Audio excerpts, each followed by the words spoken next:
Well, tonight, the CDC reports emergency rooms across the country are seeing a spike in tick bites. Yeah, July already hit the highest number of tick-related ER visits since 2017. It's only July 8th. Our own ER doctor, Frank McGeorge, here to explain exactly what's behind the concern and also what to watch out for. That's a big tick by you there, Doc. I got to watch out, Karen and DeMond. Yeah, this is a trend that we've noticed in our What's Going Around reports, not just this summer, but actually over the last 2 years.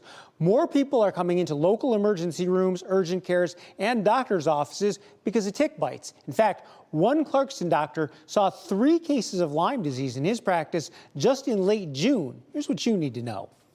This is the graph causing concern. It shows emergency department visits for tick bites per 100,000 visits in the month of July over the past 8 years. July of 2017 previously had the most, but July 2025 has already surpassed that, with most of the month yet to come. Part of the problem is more people are being exposed to ticks. Climate change has expanded the usual habitat of ticks, meaning they're thriving in areas they didn't previously. This graph shows the Midwest specifically. The bottom blue line shows the number of tick-related visits last year. The top blue line shows the number so far for 2025, a clear increase.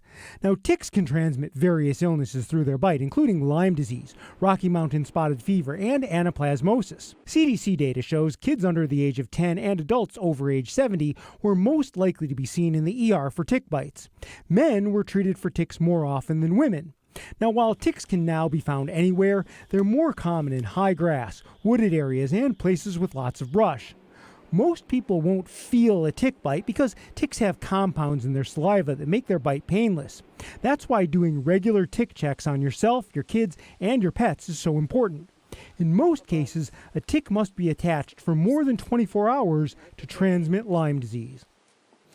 Now, you can reduce your risk of tick bites by wearing an insect repellent that contains DEET, picaridin, or oil of eucalyptus. Also, showering right away when you come inside can also reduce the risk by washing off any unattached ticks or, frankly, just making you more likely to find an attached one as you're going over your body.